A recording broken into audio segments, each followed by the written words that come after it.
Shepherd. Thank you dahil kayo palagi ang naglilid sa amin, nag-guide sa amin. Diyan sa pagdulog namin sa pagkainan tonight ay mamusok kami. Mamusok kayo sa aming mga puso. Pagpapain kami. Diyan yung mga isip namin ay mag-iubok sa inyo at sa inyong mga salita. Kaya yung Panginoon ng Holy Spirit ay malayang makilos sa aming kalagitnaan. Maitanin Lord ang Word of God sa aming mga puso at gamitin ito sa aming paglalubog spiritual. Upang makilala namin kayo ng lubusan at makilala namin ang Panginoong Jesus sa buhay namin. Nang higit araw-araw. Thank you Lord sa ganito ito. We honor you and we worship you in Jesus' name. Tayo lang ang salina. Amen. Amen. The Word of God sa second service is pastoral. First service ay ito. Ngayon, ang topic natin, the Holy Spirit leads and guides. Ngayon, gusto ko i-differentiate kung anong pagkakaiba ng leading and guidance. Pagka sinabi natin lead or lead pastor, ibig sabihin ng lead ay siya ay nahuhuli o nauna? Nauna. Yung ibig sabihin ng lead, pagka the Holy Spirit leads, ibig sabihin nauna siya, tapos tayo sumusunod. Yung binibigyan niya yung direction, pinapakita niya yung daan, tapos sumusunod tayo. Yun ang ibig sabihin ng lead. Ano yung sabihin ng guidance? Ang guidance ay tabi tayo. Diba? Kung ito ang Holy Spirit, siya yung paraclete, gina-guide ka niya. Not necessarily na nauna siya, not necessarily na nakasunod siya. Sinasabi niya kung saan ko pupunta. Makikita niyo ba yung difference? Magkaiba ba o parehas lang? Magkaiba. Ang leading ay siya ang namumuna. Tayo ang sumusunod. Ang guidance, pagkatabi tayo, sinasabi niya sa'yo kung anong gagawin. Hindi siya naunahan, hindi siya nasa luturan. Sinasabi niya, punta ka doon, punta ka dito, punta ka dito, huwag mo gawin ito. Guidance. Kaya ang Holy Spirit ay mayroong dalawang function. Siya ay leader, lead, tapos nag-guide din siya. Minsan siya ang nangunguna, kung minsan siya yung katabi mo. Hindi kanya pinapangunahan, kundi gina-guide ka niya lang doon sa ginagawa. Ngayon, dito sa Acts chapter 8, gusto kong talakayin yung mga bagay na may mga tao kasi dito na kailangan natin ipos. Una, si Saulo ay nag-umpisang i-persecute ang church. Acts chapter 8, diba? Ang mga gawa ng Holy Spirit, chapter 8. Una, si Apostol Pablo, hindi pa siya apostol noon, siya ay part of the Sanhedrin, ay nag-agree siya sa kamatayan ni Stephen. Namatay si Stephen, pero siya yung pinaghawak nila ng kanilang mga clothes. Yung mga damit-damit nila para hindi maduguan habang binabato si Stephen, ay binigay nila kay Pablo. Tapos si Pablo, pagkatapos nun, nagsimula siyang pumunta sa mga churches, tapos kinukuha nila sa mga, hindi churches, wala pa mga churches. Ano nilapuntahan niya? Mga synagogue. Napuntahan niya ng mga synagogue, tapos hinihila niya yung mga nananampalataya kay Jesus Christ, at sinasaktan niya sila, pinakulong. Dahil meron siyang authority from the Sanhedrin na parusahan yung mga naniniwala kay Jesus. Ngayon, tanong, yung mga naniniwala kay Jesus ba na yun ay mga Jewish o Gentile? Obviously, pagka sila wala pang church at synagogue at pumapasok sa loob doon, ibig sabihin ang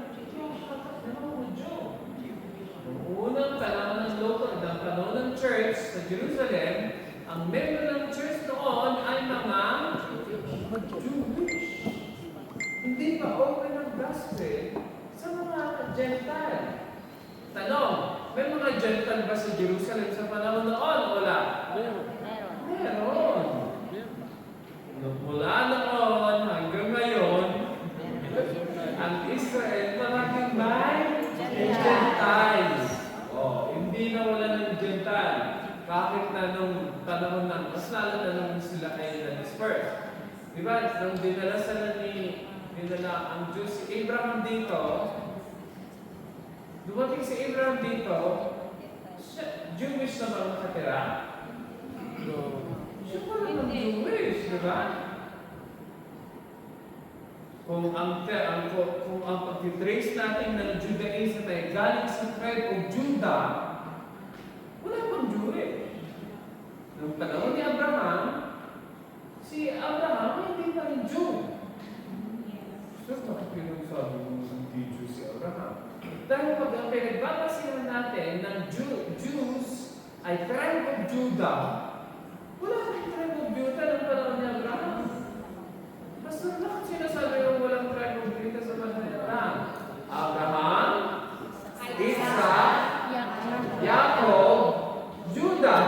Yes. Ibig sabihin, nung panahon ni Abraham at panahon ni Isaac, panahon ni Jacob, at pinanganak na si Judah. Dahil ang tatay ni Judah ay si Jacob. Di ba ito sa mga 12 anak? Ngayon, ang sabi natin, ang Jewish, kaya ba Jewish ay galing sa Judah. Praise. Sa panahon ni Abraham, Isaac, at Jacob, wala pang Jewish race. Nagkaroon na ng Jewish race nung nagkaroon ng 12 tribes of Israel.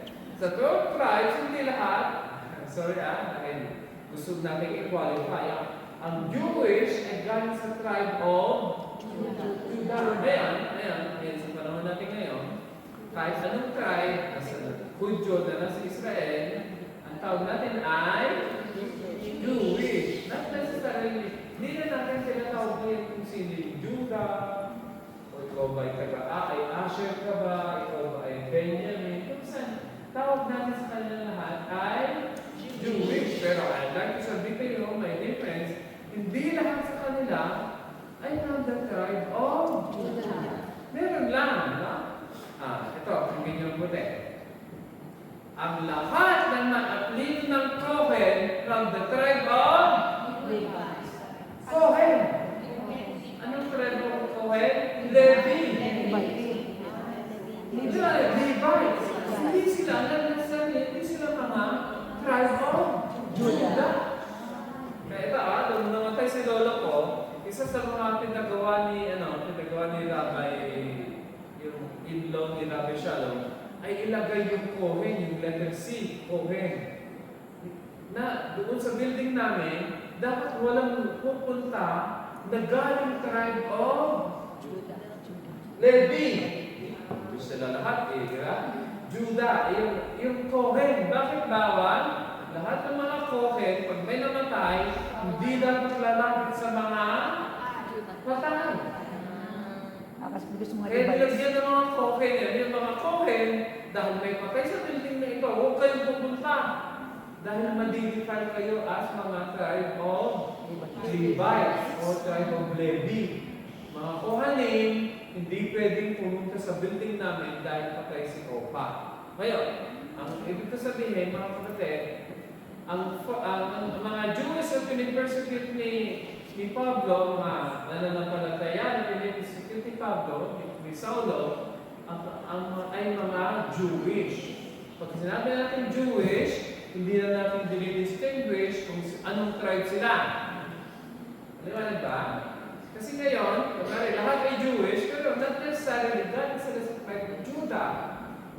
Dapat ang tawagin natin Jewish ay mga tribe of Judah. Pero ngayon, in general, lahat ng Hudyo galing sa North, East, West, and South ay, ang tawag natin in general ay Jewish.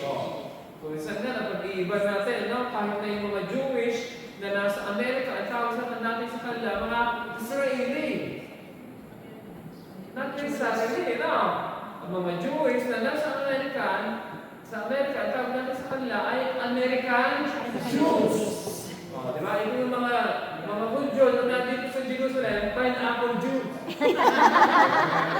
Religious Jews. Ito magkakaiba, no? Kung nasaan sila, nasaan yung mga Israeli Jews?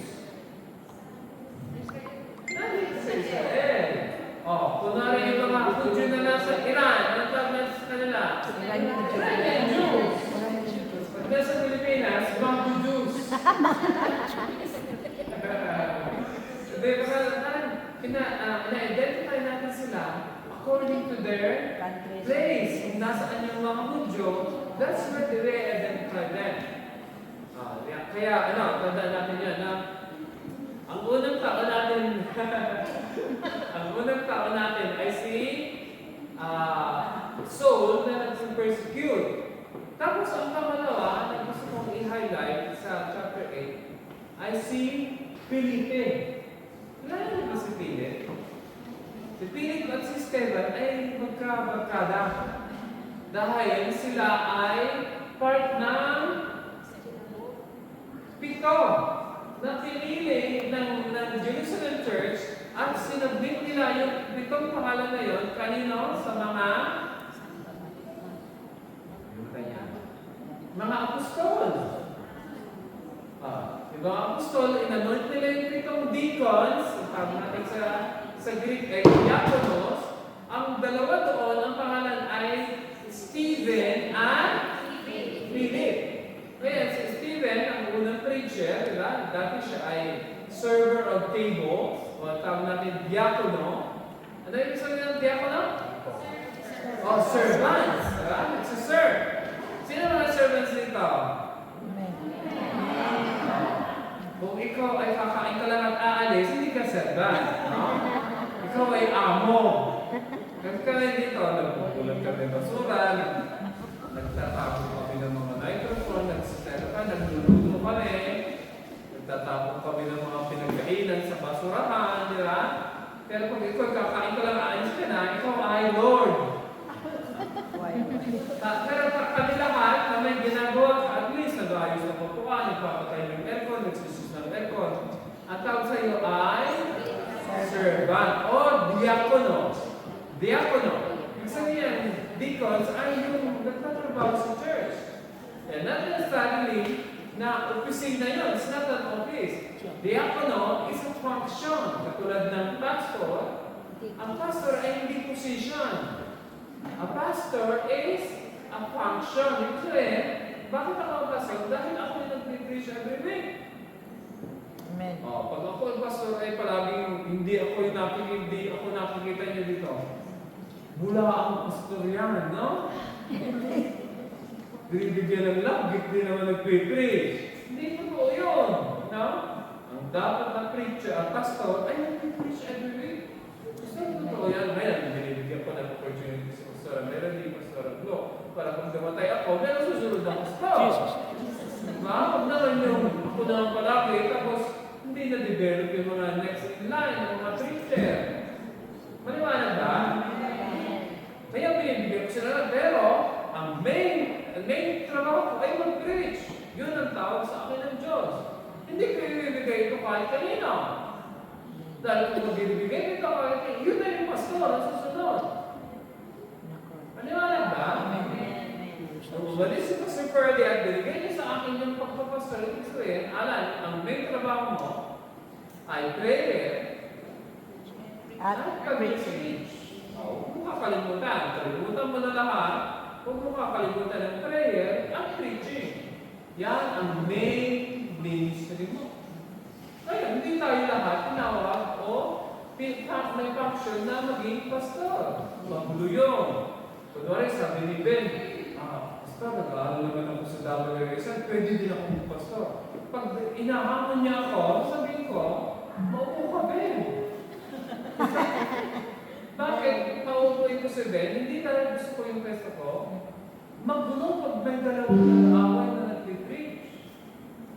Wala nga naggayon? Dapat isa lang. Diba? Hindi yung si Pastor Alan. Pag parito, kung nasaan na pumunta, hindi nag-preach. No? Dapat yung pastor palaging may naman. Babasa ng Bible, nakikinig ng Bible, palaging puro Bible ang utak mo. Kahit wala ka ng utak, puro Bible na. Kasi trabaho mo. Imagine, pag wala kang alam, tapos mag-preach ka, hindi ka makapag-preach na walang outline. Bakit? Walang naman. Kaya, first ang trabaho, daraan ang word of God, mag-pray, tapos mag-preach. So, bakit pag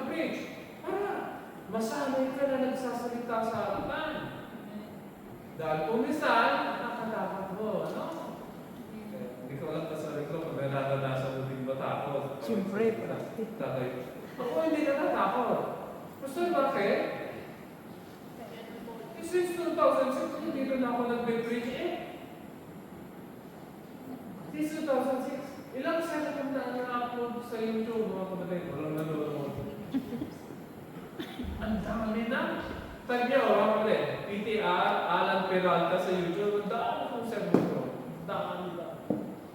Lalo kay Fanny Reyes, sa kanyang YouTube channel, dahil siya masipag mag-type ng pangalan. Pero ang dami kong YouTube account. Lahat ng sermon, yung service natin, naka-upload lahat sa YouTube. Ibig sabihin, since 2006, when I was referred to go to New York para mag-start ng video, I have been preaching by myself.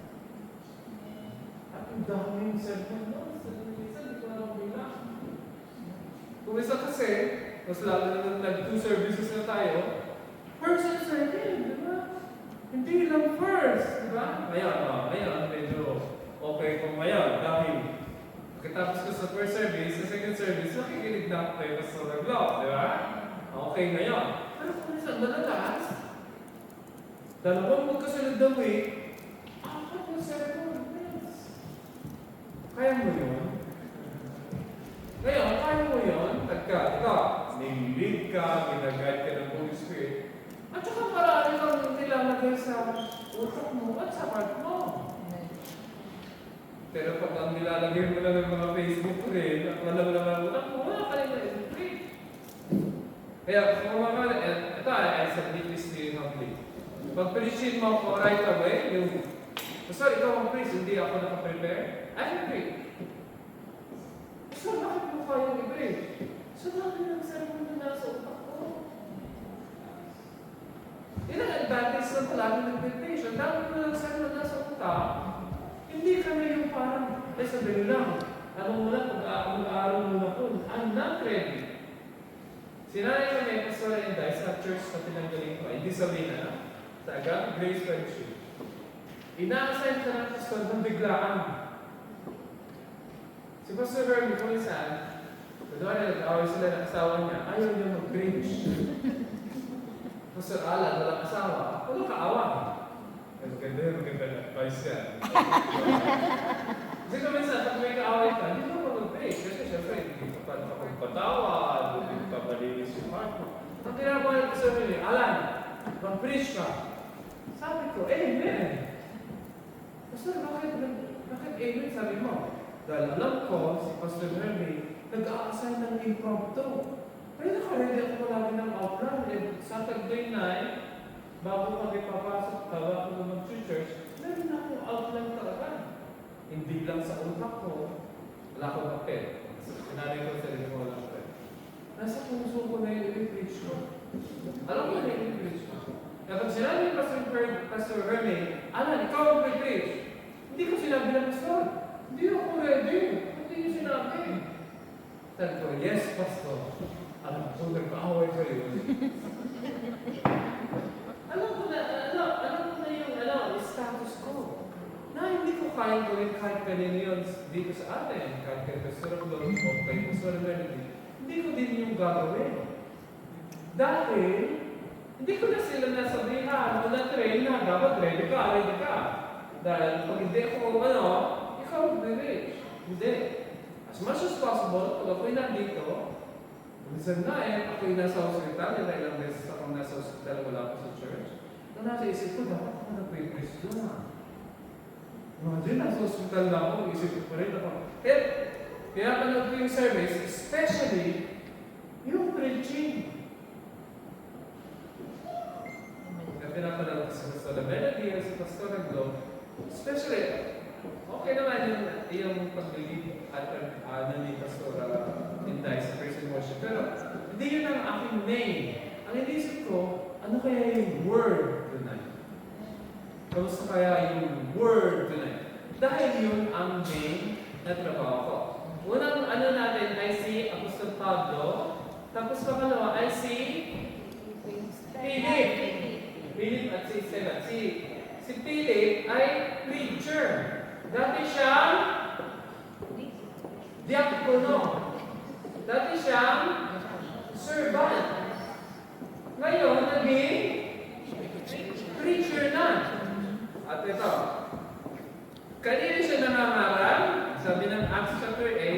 pinapararamdaman niya, mga taga Samaritan.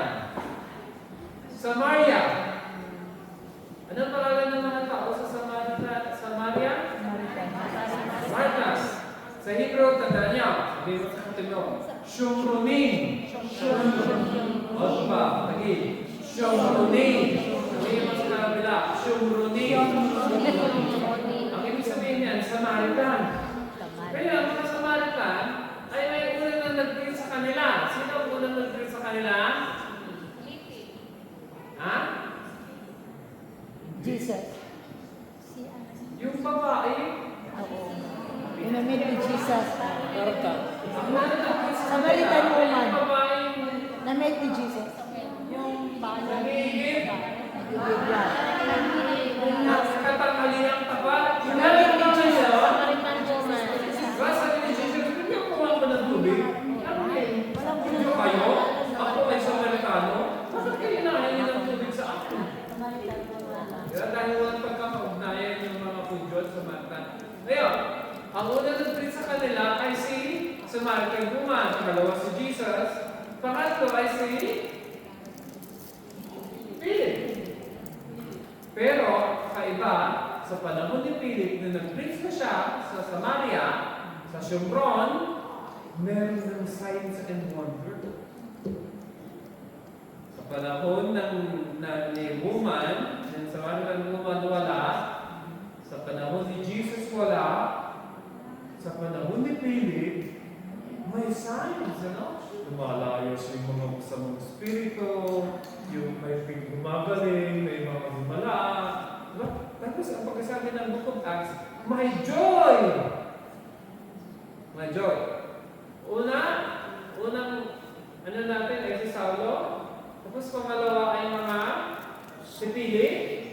Tapos pinangalanan niya mga Samaritano. Tapos may pang-apat. Si Simon. Sabihin niya nga, Simon. Ang tawag ko sa kanya ay Simon Bar Jesus. Simon Bar Jesus. O sa Hebrew, Shimon Ben Yeshua. Simon Bar Jesus. Ngayon, si Simon ay isang salamangkero. Ano yung ibig sabihin ng salamangkero, Brother Ben? Magician. Alam niyo ba na ang magician ay ano? Hindi. Trick. Pabilisan ng kamay, no? Alam niyo ba yung mga magic na napapanood natin pagka binagala na ng camera, mahuhuli yung trick nila, di ba? Na nakatago lang pala, nakasiksik. Mga magician. Kaya lang, ang galing-galing niya sa magic, yung slay of hand, ang tawag ko niyan eh. Alam mo yung slay of hand, yung magaling yung kamay. Diba? Yung kumari, meron pera dito, pagkakilos niya, nandito na kaagad. Hindi mo nakita na naitapon niya pala. Intindihan mo ba, brother? Yung mabilis, yung pagkilos na, alam mo, akala mo, yung akurot nandito, nalipot na niya dito, hindi mo alam. Ang tawag ko dyan, slay of hand, magician. Binamagic ka niya, yung parang ang paningin mo, dinidistract niya para akala mo, nandito yung barya, yung pala nailipat na niya sa kabila. Kaya niya yan? Kaya. Sobrang bagal ko yun. Sumipat na yung sipon ko, hindi pa ako nakakalabas ng tissue. Mali. Yung mga magician, mabilis. Mabilis na. Ayan. Ito si Simon nung makita niya si Philip na nag-preach, tapos ay mga himala, siya ay nanampalataya. At nagka-baptismo. Kaya alam, kagabi, sabi ni Sister Melissa, basta may gusto mag-baptize. At talagang din ng isa, Sister, yun ba yung bakla? Ay, hindi siya American. Pero parang yun nga, Pero sabi ko, sige, magtugap sa Lord, tayo sa atin. Kasi nasa isip ko, maganda yung kapagtanim, no? Sabihin natin, hindi talaga nag-repent. Pero kahit na yung mga New Testament, sina Pedro, sina Philip, hindi nila sinabi na, teka lang, mag-school workers ka muna, bago pa mag-time. Nag-school of Wala workers. wala sila. Isang doon nila, naniniwala ka ba na si Jesus ay Panginoon? Opo, aga na lang. Parang gano'n na, yung pagkakala sila, yung lubog ka na sa tubig, no? Sige, baptize ka na, agad na, automatic. At ano ba, in one way, maganda yun, dahil parang alam niya na, kaagad? O sabi mo, nalampalataya ka. Gusto mong sumunod? Oo, dahil sumunod ka kaagad sa baptism. Parang yun kaagad ang first step nila sa reglo. Wala nang school workers, no? Wala nang 6 month na klase. Walang sabi na, teka lang, sagutin mo muna yung Gospel of John 1 to 19. Wala nang ganun, basta na dahil, ha? Pag yan ang palataya, kahit bakla ka, kaya pwede na talaga. Kahit na, naalis siya sa tubig, no? Nagbubulungan dito na mga apostol, ano yung ba natin ito? Sige na. Gusto kaya nananasin ang Lord sa Lord na ang bahala. Kaya, ito din, pinagkais din nila si Simon. Dahil ang tanong niya, nanampalataya ko ba? Opo, hindi pinagkais siya. Ang problema, si Simon, naniwala din siya dahil nakita niyo yung mga himala. Tapos, nung marinig ni na Pedro at Juan na si Philip ay maraming nabuborn again sa Samaria at may mga himala doon, ang ginawa ng dalawang apostol na ito, apostol si Pedro at Juan, galing, taga saan sila? Anong part sila ng Israel? Galilee. Samaria.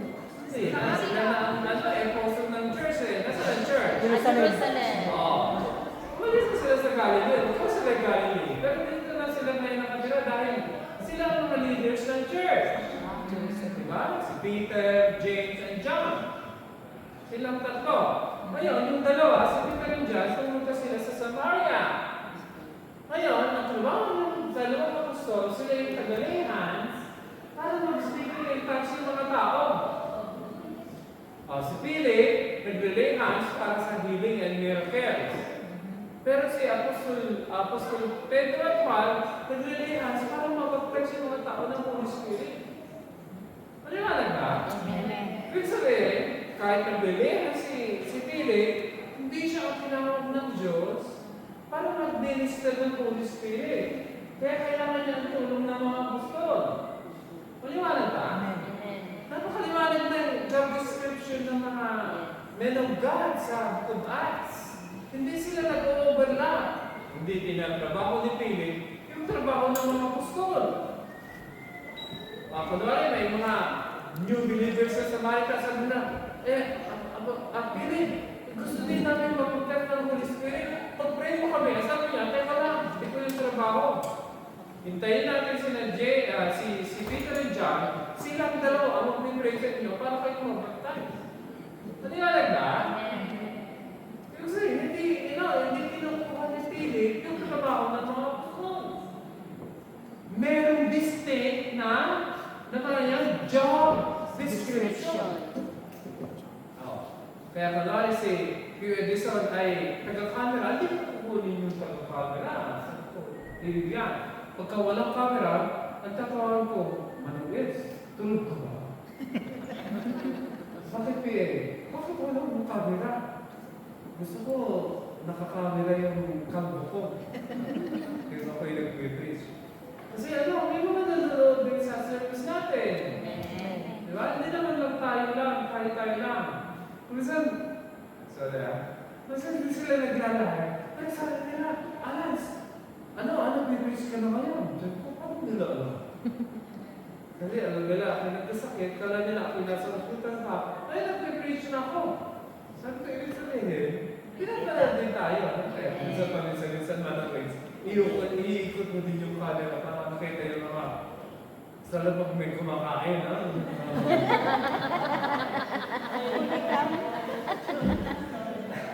Dito na tayo. Ang last na pinuntahan pili ay yung Ethiopian eunuch. Yung Ethiopian eunuch ay isa siya. Ang tinawag sa kanya parang ito mga eunuch na ito ay nag-isang itlog. Kapon. Dahil kailangan silang alisan dahil ang mga pinagsiservahan nila ay mga reyna, sekretarya na babae, ganyan dapat hindi sila maiilab Walang or pagnanasa. makikipag-talik sa reyna o sa prinsesa. Dapat wala silang Pagnanasa, kakayahan, wala desire. silang desire. Kaya inaalis yun sa pagkakapon. Sorry sa word. Kaya eunuch. Kaya ibig sabihin ng eunuch, wala silang kakayahan, wala silang desire na makipagsiting. Sila yung mga pinagkakatiwalaan ng Potiphar, ng mamhari, dahil wala man sila, hindi sila nagtataksin. Di ba? Hindi ka tulad ni Joseph. Si Joseph, doon sa Egypt, hindi siya kapon, hindi siya eunuch.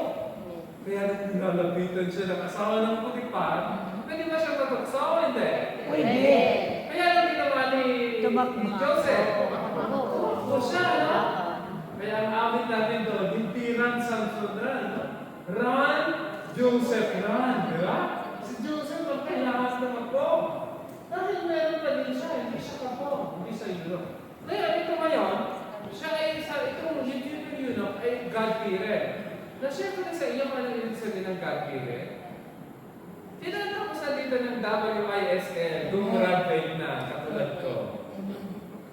1, 2, 3. May mga graduate na dito. Kayo mga graduate. Ano ang ibig sabihin ng God-fearer ulit? Sino nakakaalam kung ano ibig sabihin ng pagka sinabi natin sa bagong tipa na God-fearer? Ha? Sara, alam mo naman kung ano ibig sabihin ng God-fearer? Alam mo pa ba yung WISL? Kalimutan. Basta lang na At Jeanette, graduate ka, di ba? Yes po. Ano yung sabihin ng God-fearer? Mother of Jesus. God-fearer? Ang God-fearer mga kapatid, yung sinasabi natin may takot sa Diyos. Yung God-fearers, sila yung mga hintil na isang step na lang, magiging tudyo na sila. Hintil sila, pero interesado sila sa Jewish religion. Ang tawag sa kanila ay God-fearer. God-fearer, not God-fearer. God-fearer. Ang tawag lang sa kanila, may tawag sa Diyos. Sa totoo lang, sila yung mga hintil na gusto magpa-convert sa Judaism. Ang tawag lang sa diyan ay God-fearer. Siya ay God-fearer. Kaya po, 3 times in a year, galing siya sa Dubai, galing siya sa Africa, dito sa baba ng Egypt, tapos pumunta siya ng Jerusalem para sumamba sa temple. Bakit?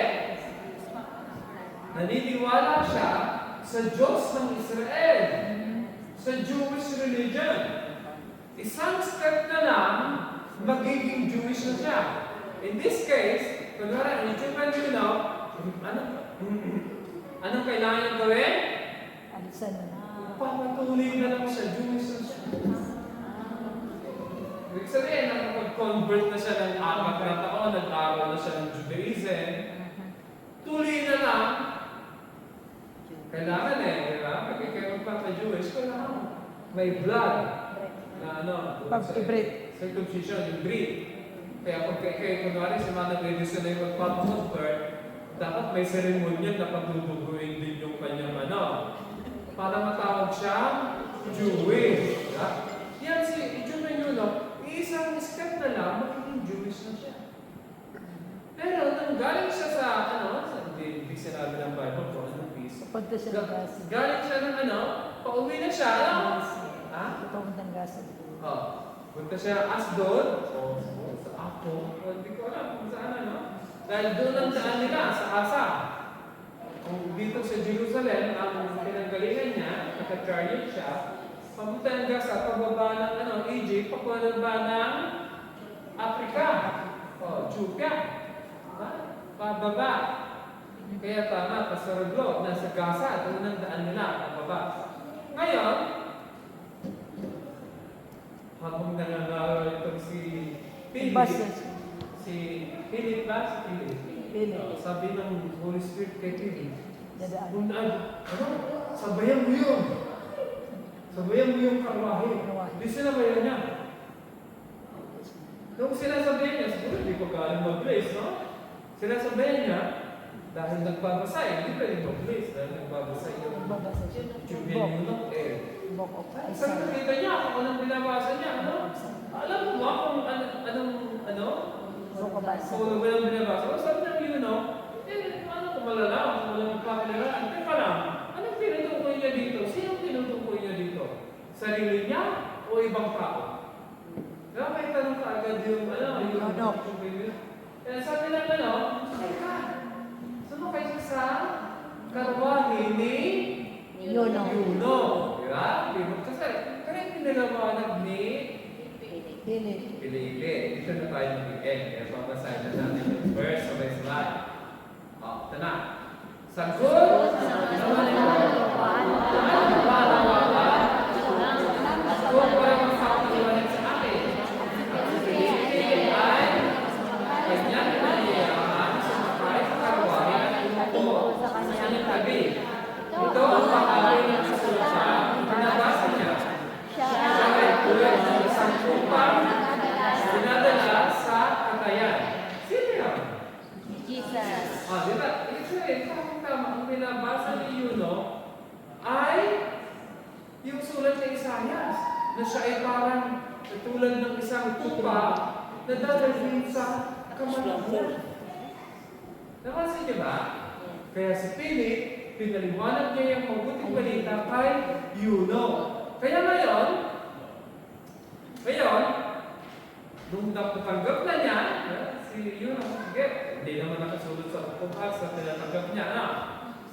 Nung nagdadaan sila doon sa lampas nila sa atas, nakita niya, doon nasa may Nile River na sila. Sabi niya, may tubig dito. Pwede ba akong i-baptize? Napansin niyo yung yung katuruan ng mga alagad noon. Kasi pagkatanggap, hindi na nila binabantayan yung mga alagad, Naniniwala ka ba? Opo. Pero sila, Baptize.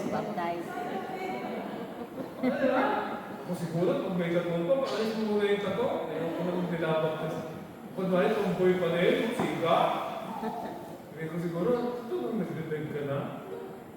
Mag-iisip pa ako, Pero ang mga alagad, si Chupin yun, gusto niyang maging Jew. Hindi niya gusto maging Pilipi. Si Pilipi ay Messianic Jew. Ibig sabihin, Jewish siya na nananampalataya kay Jesus Christ. Pero, ang sabi niya, nang makita niya yung tubig, pwede na ba akong mabaptay? Sa ibang salin kasi hindi naman sa lahat ng salin ng Bible.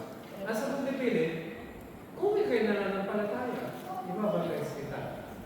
To cut the story short, nabaptize ba o hindi? Baptize. Anong nangyari kay Felipe nung pagka-baptize na kayo? Nawala. Ano ba sana? Nilipat siya ng Diyos sa ibang lugar. Nawala ko siya. Bata ko po yun naman. Nagpapaptize ko tapos sa labas sa atin, nawala ka, Hindi, I hope na-ahol na niya. Kung nandun ka sa At sabi ng multo. Nakanya ko sabihin. Kasi gusto kong mag-end dito. Nag-baptize sa tapos nag-baptize din si Simon. Ayon sa kasaysayan, si Chupen Yuno ay nagdala ng mabuting balita sa Ethiopia. Amen. Ito dahil wala naman sa upabasa. Ayon sa kasaysayan, kasi ang meron mga church history, mahirap na sa akin, kailangan mag-aaral ka ng church history. Sa sa church history, si Shimon, nagpapabaptize din nila. Tapos, binabayaran niya yung mga, si Peter and John na, bigyan niyo din ako ng power na pag mag-lay hands ako, tatanggap din ng Holy Spirit yung mga nililay hands ko. Ang sabi ni Peter, kailangan mo mag-repent. Kasi akala mo, yung gift of God, ay magbibili mo sa pamamagitan ng salapi. Diba? Yung mga Katoliko na bibili, no? Pero sina Pedro, hindi. Diba? Kaya maraming buhaya doon. Pero sina Pedro, hindi nabibili. Kaya alam mo ang tawag natin sa pagbibili, yung pagbebenta ng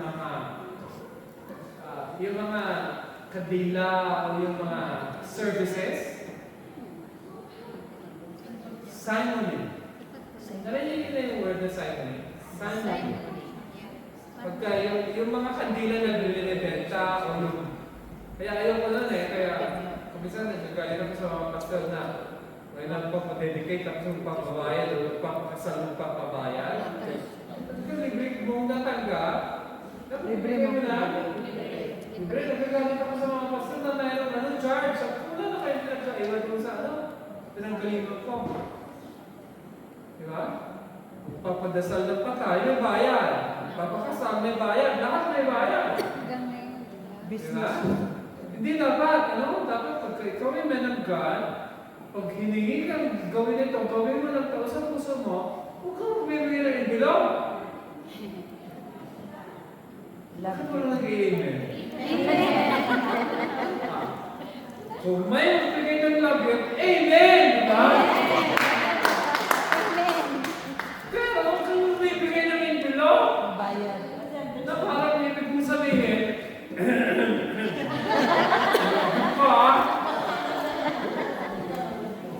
bakit? Ang sabi ni Jesus, really you have received, really you give. So, hindi yung natanggap kung may mistake, pag binigay mo, walang bayan. Huwag yung magpapabayad, hindi pwede yun. Yung kakasal, bayad, dedicate, bibinyag, bayad. Tapos yung mga, di ba, sa atin naman, wala naman yung pinag-pray na patay, no? Pag may misahan mo yung patay, may bayad. Ano yun? Ang tawag natin dyan ay simony. Ano yung sabihin ng simony? Nagbabayad. Ito, ayon sa kasaysayan, kung si Juven Eunuch ay nagdala ng mabuting balita na nagkaroon ng church sa Ethiopia dahil sa kanya, si Simon, mga kapatid, ay nag-backslide at hindi nagpatuloy sa Ebanghelyo. Saan siya bumalik? Ha? Sa Magic.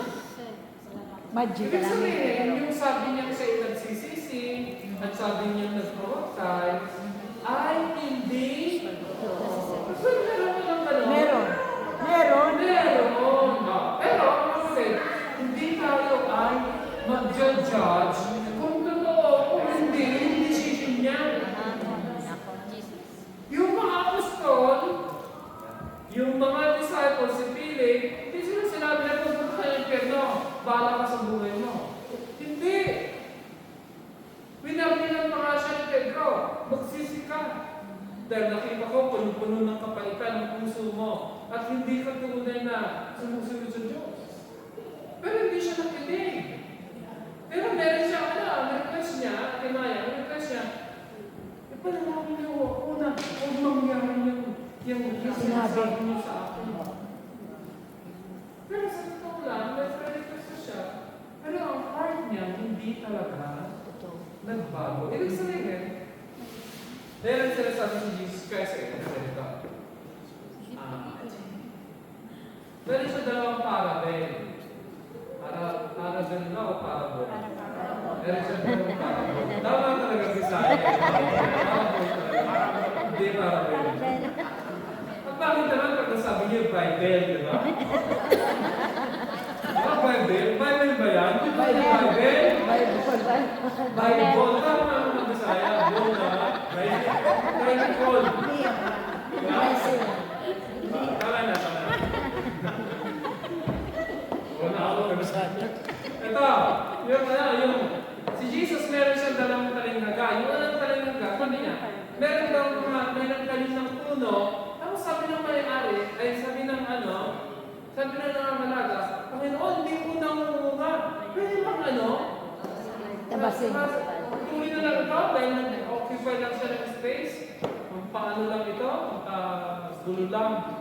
Sabi ng sabi ng may-ari, tutuloy niya. Sabi ng servant, hindi ko na alam kung sino, sabi yung bigyan niyo ko isang taon, lagyan ng mataba, diba?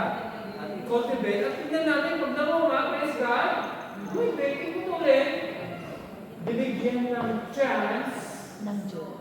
yung punong kahoy na mamunga. Ito. Pero ito, alam mo yung parable na sabi ni Jesus, ang karya ng Diyos ay parang yung mga isda. Diba? Na tuhuli ng mga isda, yung mga buhay, titipunin, yung mga bulok ay wala ba? Tapos alam ng parang ni Jesus, tatlo pala, na nagtanim siya ng palay. Yung palay. Wheat. Ngayon, yung kaaway, nagtanim din ng dawag, nagtanim ng mga damo. Kaya sabay na napusbong Sabay sa yung dawag at yung wheat. Kaya sabi ng mga servant, Lord, ano gusto niyo? Bunutin na. Alisin namin yung mga dawag. Sabi ng may-ari, wow. Baka on the process na inuulit niyo yung mga dawag sa damo. Ay, mahugot niyo din yung magkamukha, no? Baka mahugot niyo din yung mga wheat. Hayaan niyo na lang. Pagdating na Sa katapusan, alihin lahat. Dadalhin yung mga wheat sa barn. Tsaka yung mga damo ay dadalhin sa susunod. Ibig sabihin, sa church, hindi na nag-judge sa Diyos. Hindi bibigyan niya pa tayo ng chance. Amen. Amen. Baka kung sakali, maintindihan mo ang gospel sa preaching na ito. O baka kung sakali, sa preaching ni Pastor, naglo ka maniniwala. Yung pagpagigulat na preaching, no? O baka kay Pastor, meron di ka maintindihan mo yung gospel. Ibig sabihin, ginagaling ng Diyos yung kanyang mga prospect, pero ang judgment, hindi pa ngayon. Yung bunga ay titignan sa katapusan. Kaya hindi trabaho ng pastor, o hindi ka trabaho ng mender, o hindi trabaho ng leader na yung tapong yan. Pupunta pa sa lapit yung tapong yan. Kunwari si Brother Ben, ito. Ba ikaw, iba mo kaya? O diba? Kung ka nag-judge, kung bakla, kasi Lord, magdala sa kanya sa impyerno, huwag ikaw! Hindi ka dapat naghahato, no? Dahil hindi yun ang natin, trabaho natin as leaders. O, yung kunwari, may brother dito, tapos lambot-lambot. Tapos pag-merge ka rin. Tama ako ng kanal ni Pastor Freddy dito. I promise lang ito. Nang sana hindi ako madulas sa pangalan niya at baka nalaluan. Sabi ko pa, Pastor, baklaya na. Baklaya? Nakikita ko yun dyan sa may Hamsville. Pagkatapos ng church natin, napunta yun doon sa Hamsville. Kung sasabihin pangalan. Baka naluluan. Dalawang service niya. Dito yung first service. Dito yung second service niya. Dito yung first service. Gusto siya sa dami pa ka. Grabe ko, malakpak, mag-tambourine dance. Tapos pagka-worship, naloon. Hindi ako naloon. Siya naloon. Sabi ko, naloon siya. Sabi ko, sinisikot ko siya sa pwede. So, baklayan eh. Baklayan ko sa pwede ko. Tapos, second service niya, nandun siya sa diskuhan sa may Hollisville. Dati may diskuhan dyan eh. Yes. Kasama niya yung kapwa niya mga bakla. Kung saan naka-roadblock siya na, alam niyo yung bagong ligo? Naka-roadblock siya doon. Tapos nakasama niya. Nang ano na siya, minsan, nabuksan namin ni Pastor Ford. Sorry, Pastor Ford. Nabuksan namin ni Pastor Ford yung kanyang yung kanyang, kasi may pinapahanap siyang gamit sa kanyang baleta. Mayroon siyang baleta. Nung binuksan namin,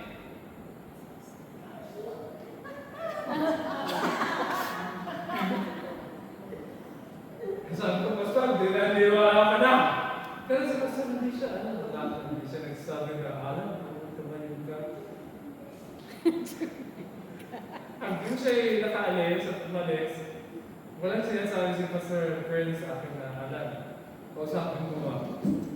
Hinayaan namin siyang umaten ng church, worship sa church. Alam ko, na dalawang service na ina-attenan niya.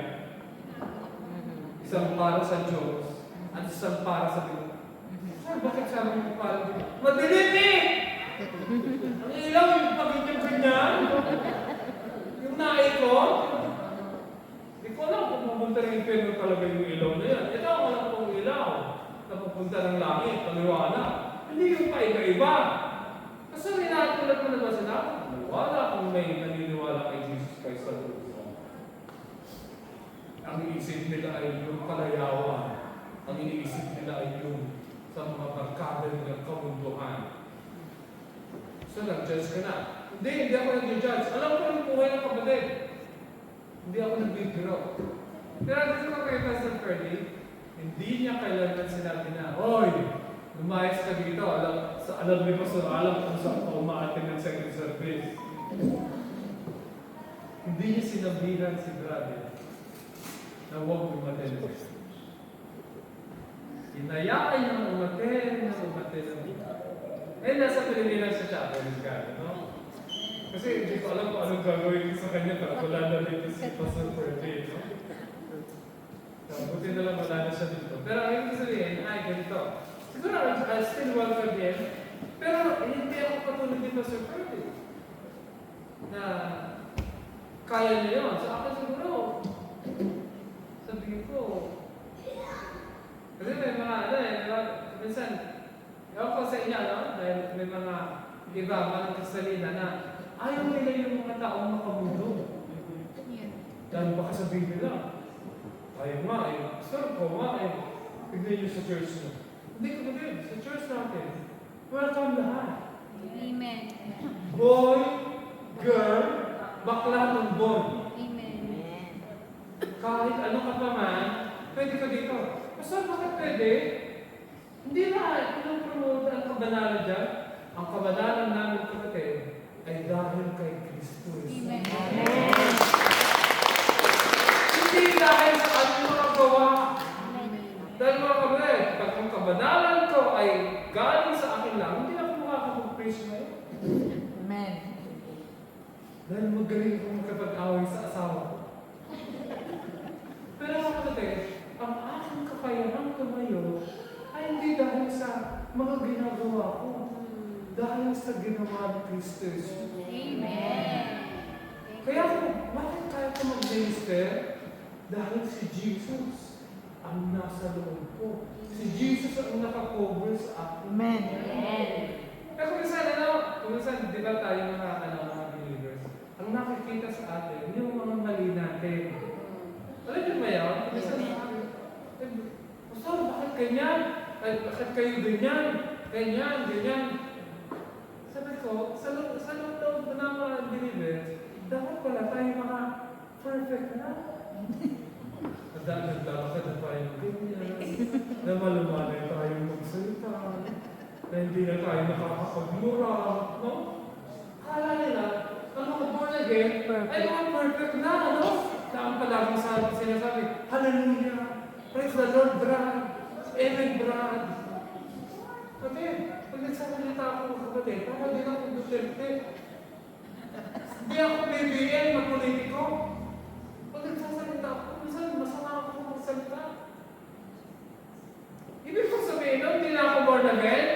nagdadala kay Efren Conroy dahil naririnig na yung salita parang sabihin na, hindi na ako born again. Ano ko yung nakakakumura? O, parang nag-iisip din siya eh. Parang hindi na. Kaya ako din, parang lahat, may mali-mali sa buhay. Hindi ako na-perfect. Kasi mag-perfect mo na, Wala ka na. Bye-bye. uwi ka na. Ako. Hindi ka na naman kailangan dito. Angel ka na kapatid. Hindi ka na nagkakasala. Pero habang nandito ka sa mundo, habang may hininga, habang ikay napunta ng bathroom, magkakasala pa rin. Eh paano tayo makakatayo? Biyaya. Amen. Hindi dahil sa iyo kapatid. Nako. Dahil sa iyo. Hanggang ngayon, meron pa rin akong makikitang mali sa iyo. Hanggang ngayon, meron pa rin makikita sa akin kung talagang may imbis ko mo o tatanungin mo si Melody at hindi siya magsinungaling. Sinungaling siya, tinigtas ako. Pero sabi na nito, sabi niyo masama akong galing na. Mabait lang yan kung nag-preach. Ano yung sabihin ako din? Hindi tayo lahat makakatayo sa harap ng Diyos. Nako. Nakakatayo tayo Because dahil sa biyaya. biyaya. Lord, maraming salamat dahil sa Acts chapter 8 ay pinakita ninyo ang inyong biyaya. Biyaya kay Apostol Pablo, biyaya sa Latano, biyaya kay Felipe, biyaya kay Chupian Juno, at higit sa lahat, Lord, biyaya kay Simon na muling bumalik. Amen. Kung sana, Lord, siya ay nakapagsisi, ay muling siyang tatagpapin. Lord, maraming salamat sa buong kwento, Lord, dahil pinakita ninyo na hindi dahil sa amin.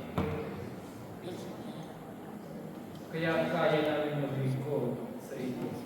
Hindi dahil sa aming kakayahan o kabanalan, kaya kami nakakapaglingkod. Amen. Thank you, Jesus. Ang lahat ng kaya namin gawin at ginagawa namin ay dahil sa inyong biyaya. In Jesus' name, Amen.